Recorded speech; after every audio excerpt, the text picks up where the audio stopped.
आज 700 किसान अगर मर गए थे तो उनके शहीद होने पे सरकार के आंख पे कोई एक जूं का कण नहीं रेखा था। आप समझो, माथे पे शिकन नहीं आई थी। तो जिन सरकारों को फर्क नहीं पड़ता लोगों के मरने से भी, तो उनको नॉर्मल बैठने से क्या फर्क पड़ेगा। अब चंद्रशेखर रावण की आप बात कर रहे हैं, उन्होंने भी बोला कि गाँव के अंदर हम इस वर्चस्व को मजबूत करेंगे, एक नार्को टेस्ट कराया जाए, उसके अंदर दूध का दूध पानी का पानी होगा।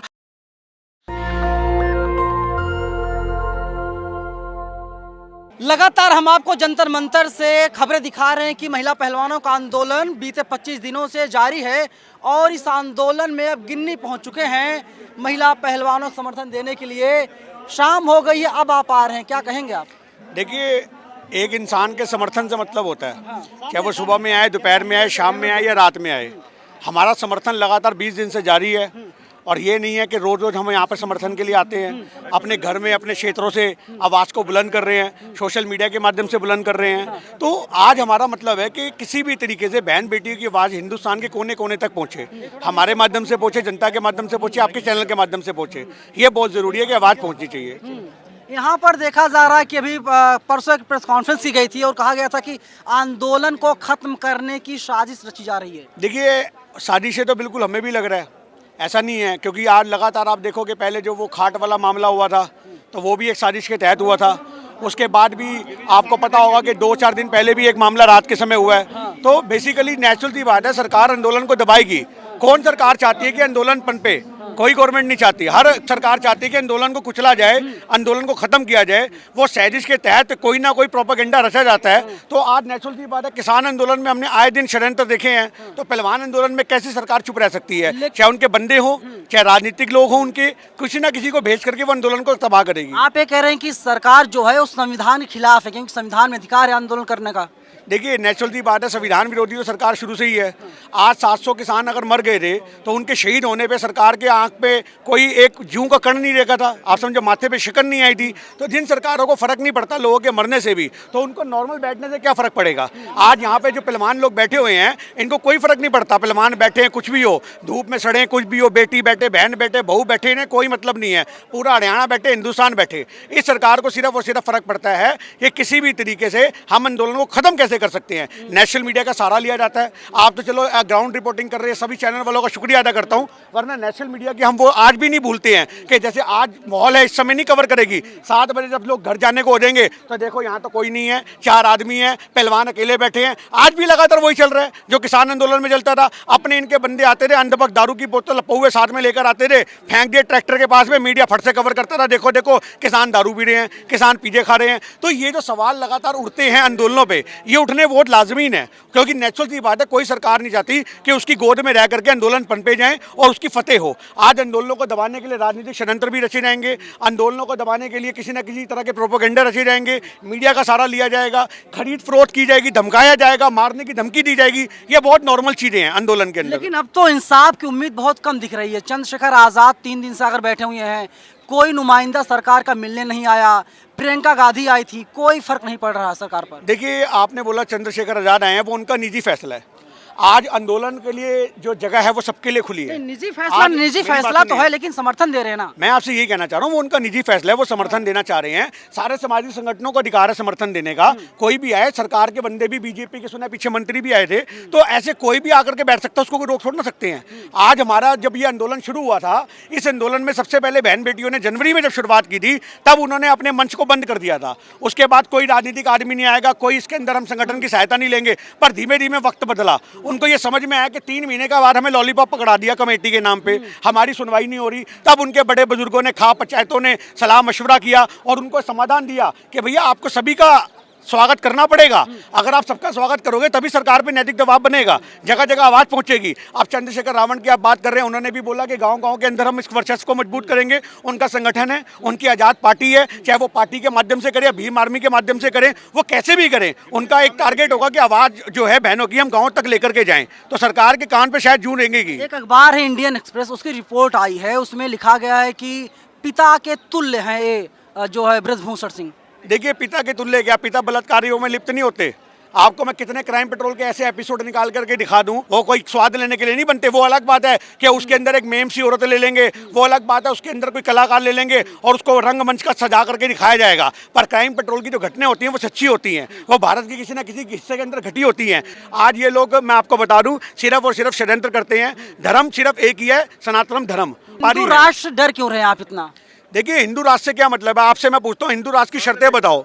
आप हिंदू राष्ट्र की शर्तें बताओ, हिंदू राष्ट्र कैसा होगा? क्या उसके अंदर मुसलमान नहीं होंगे? क्या उसके अंदर सरदार नहीं होंगे? हिंदू राष्ट्र का प्रोपेगेंडा क्या है? आप ये समझाओ। हिंदू राष्ट्र की परिभाषा भी नहीं पता इन लोगों को। आप बात करते हो हिंदू राष्ट्र का मतलब ये हुआ कि हिंदू हिंदू से व्यापार करेगा, हिंदू हिंदू से डील करेगा, हिंदू हिंदू से संपर्क साधेगा, जबकि आज दलित हिंदू नहीं है। आप समझो इस बात को। 5000 साल से ये ब्राह्मण लोग दलितों का शोषण करते आ रहे हैं, जब से सनातन धर्म है। आप समझो इस बात को। ये आज तक उनको अपने भाईचारे में शामिल नहीं कर सके, ये बात करते हैं। तो आज इस चीज को धार्मिक एजेंडे में तोला जाएगा अगर इसके ऊपर बात उठेगी। पर इन शॉर्ट में हिंदुस्तान सिर्फ और संविधान से चल सकता है। अनुराग ठाकुर का बयान आया है, अनुराग ठाकुर का बयान आया, उन्होंने कहा कि आंदोलन को खत्म कर दीजिए, आंदोलन से सरकार की बदनामी हो रही है। जब अनुराग ठाकुर इतने बड़े बयान देते थे, गोली मारो सालों को, जब देश की बदनामी नहीं होती थी, अनुराग ठाकुर से पूछो।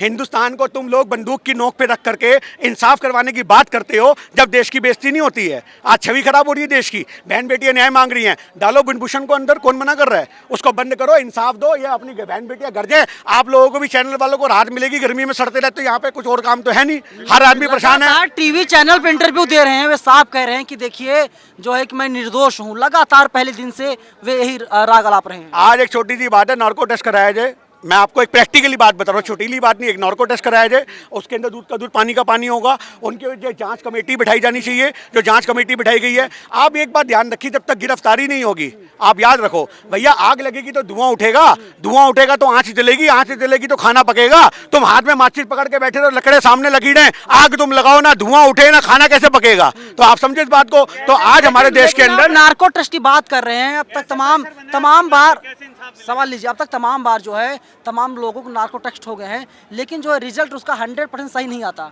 देखिए, आज सही आना है आना, वो तो आज मिली भगत हो सकती है। सुप्रीम कोर्ट की निगरानी में रखो।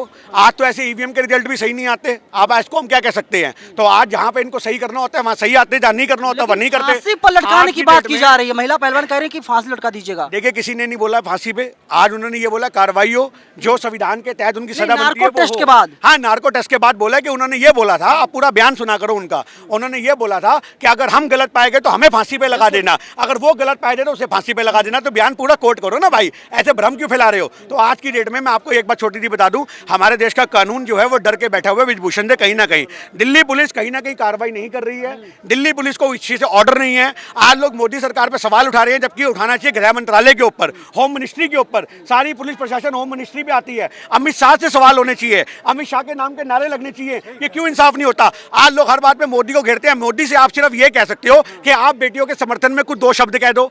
आज इंसाफ करवाना अमित शाह के हाथ में है। आप अमित शाह के खिलाफ मोर्चा खोलो। आम जनता क्यों नहीं मोर्चा खोलती? पर लोग डरते हैं। लोग कहते हैं भैया मेरी बात सुनो, लोग कहते हैं अमित शाह के खिलाफ नहीं बोलेंगे, अमित शाह के खिलाफ नहीं बोलेंगे, टरी पा रहा है भैया, हमें घर से उठवा देगा। तो आज डेट में तुम बोलने की हिम्मत नहीं रखते और इंसाफ की उम्मीद करते हो। आज या तो भैया हथकंडे मत अपनाओ, फिर पूरी बात बोलो कि ये इंसाफ और सिर्फ होम मिनिस्ट्री से निकल सकता है, गृह मंत्रालय से निकल सकता है, अमित शाह की जेब से निकल सकता है ये इंसाफ का लिफाफा। अगर अमित शाह ही उसको बचाने की किफायत करेंगे तो कोई माइका लाल उसको रोक नहीं सकता, उसको निर्दोष साबित करने से। लेकिन जिन नेताओं के हाथों जिम्मेदारी थी, जिसमें मनोज तिवारी भी शामिल है, दिल्ली सांसद हैं, तो वे तो ड्राइवर बन गए हैं बागेश्वर धाम वाले बाबा की। देखिए, वो तो वैसी नतरकी आदमी है, गायक आदमी, उससे क्या कहना। वो तो गलती से एक बहती गंगा में हाथ धो गया मोदी लहर के अंदर। फिल्म चारों को भी मिल गया, हंसराज हंस भी आए ऐसी। आप उनकी लोकसभा में जाकर के देखो, किसी ने पूछो तुम्हारे यहाँ का सांसद कौन है, कहता कोई दाढ़ी वाला गायक है, हमें नहीं पता, हमने आज तक देखा ही नहीं। तो आप ये लगा लो। तो उसके बाद किसी बुड्ढे से पूछो अंकल आपको पता है, वो फिर एक पंजाबी निकल कहता हाँ वो चोरी साडा हो गया, की करिए वो है हमारे यहाँ का सांसद। नाम नहीं पता, लगाओ हाँ नाम नहीं पता। तो जो आदमी अपनी लोकसभा में अपने नाम को नहीं पहुंचा सका, वो काम को क्या पहुंचाएगा? सबसे बड़ी बात ये समझो ना। तो ऐसी मोदी लहर में तो कितने सारे लोग कीजिए मोदी जी का, मोदी जी घर घर तक अपना नाम पहुंचा दिए, भले वो 5 किलो राशन हो, 10 करोड़ 5 किलो अनाज हो, 10,000 करोड़ का प्रोपेगेंडा था मोदी को मोदी बनाने में। ऐसे कोई घर घर नहीं पहुंचता। केजरीवाल घर घर पहुंचा, वो भी एक प्रोपेगेंडा के तहत पहुंचा। कोई भी बड़े बड़े नेता नेशनल मीडिया में आते हैं तो उनकी छवि को सुधारने का काम नेशनल मीडिया करती है। आप याद रखो, आज आप एक बात को ध्यान रखो, 15 साल आज मोदी जी 15 साल, ये हिंदुस्तान के सब लोगों ने सवाल है, सच्चाई बताऊंगा मैं झूठ नहीं बोलता कोई भी बात।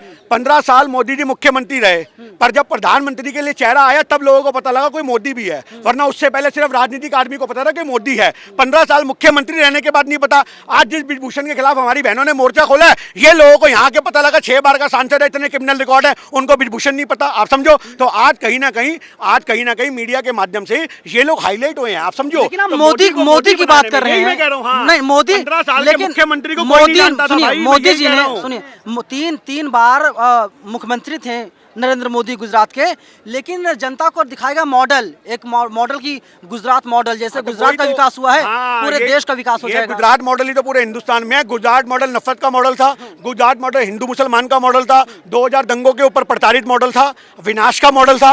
वही 2002 के दंगों का माहौल पूरे हिंदुस्तान में पहुंच गया, जो वहां पे विनाश होता था वो पूरे हिंदुस्तान में पहुंच गया। तो 2002 का भैया अपनी अदालत, अपने कोर्ट, जिसका मर्जी क्लीन चिट करवा लो। क्लीन चिट नहीं दोगे तो आपका फिर कहां तबादला होगा आप सोच भी नहीं सकते। धरती पे रहोगे नहीं रहोगे इसकी भी कोई गारंटी नहीं है। तो आज हमारे देश के अंदर आप ये बात ध्यान रखो कि 2002 के बाद मोदी सरकार क्लीन चिट खुद को ही देगी। आप समझो, अटल बिहारी वाजपेयी जी जो थे उन्होंने कहा था इस्तीफा करवा दिया जाए, पर उस समय बहुत से नेता ऐसे थे उनके बचाव में आ गए। तो इस चीज को तो छोड़ दिया जाए। मोदी का, आपने मीडिया की बात करी, मीडिया ही है जो आदमी को आदमी बनाती है। इनकी कोई पहचान नहीं थी, 15 साल मुख्यमंत्री की पहचान नहीं थी। 20,000 करोड़ रुपए, 10,000 करोड़ रुपए अडानी अंबानी ने लगाया और आज उसी का एहसान उतारता फिर रहा मोदी सरकार। आज सारा हिंदुस्तान मोदी जी ने अडानी की गोद में डाल दिया, अडानी को बड़ा बना दिया। आप बार बार मीडिया का नाम लेते हैं, टीवी मीडिया की बात करते हैं। आप पश्चिम बंगाल चुनाव देख लीजिए, मीडिया ने कितना प्रोपेगेंडा चलाया, किस तरीके से खबरें दिखाई है।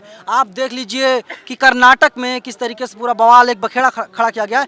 लेकिन जनता समझदार है, जनता ने वहाँ पर कांग्रेस को चुना। देखिए पढ़ी लिखी है, साउथ की जनता तो पहले भी चुना था, ये पहली बार तो चुना नहीं है। लेकिन मीडिया का जो प्रोपेगेंडा था वो काम नहीं आया ना, वो तो इससे पहले भी चुना था।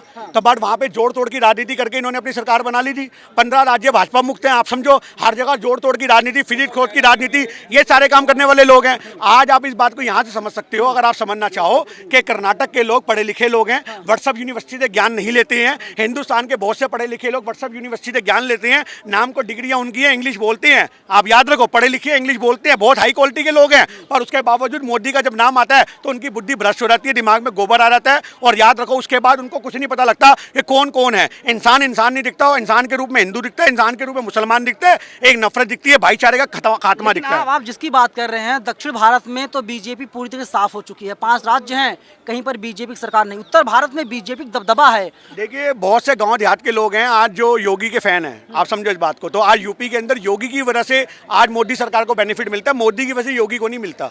आज बहुत से ऐसे लोग हैं जो योगी समर्थक तो हैं पर मोदी समर्थक नहीं है। मैं आपको लाख रुपए की बात करवा दूंगा। ये आप जाओ गांव के अंदर यूपी के, तो वो बोलेंगे भैया हम योगी को सपोर्ट करते हैं, मोदी को नहीं करते। तो आज योगी जी की नीतियों की वजह से वो योगी को सपोर्ट करते हैं। बुलडोजर नीति बेहतर है, आप मानते हैं? धर्म की नीति बेहतर है, बुलडोजर नीति बेहतर है, धर्म की नीति बेहतर है। उनको ये बात बहुत अच्छे से पता है किस प्रकार से हिंदुओं को समर्थन लेना है, किस प्रकार से उन्हें लुभाना है, किस प्रकार से धर्म देख के टारगेट करना है। तो ये बात को आप समझो कि हमारे देश के अंदर जो राजनीति है वो धर्म को आधार बना के की जा रही है और योगी जी उसमें माहिर है। चलिए, थैंक यू बातचीत करने के लिए सर। गिन्नी माही हैं, खुल करके अपनी बात रख रहे थे। पूरी बातचीत पर आपकी क्या प्रतिक्रिया है, आप लोग हमें कमेंट बॉक्स में जरूर बताइएगा। कैमरा पर्सन आशीष के साथ में नवीन कुमार नंदन, नेशनल दस्तक, जंतर मंतर, दिल्ली।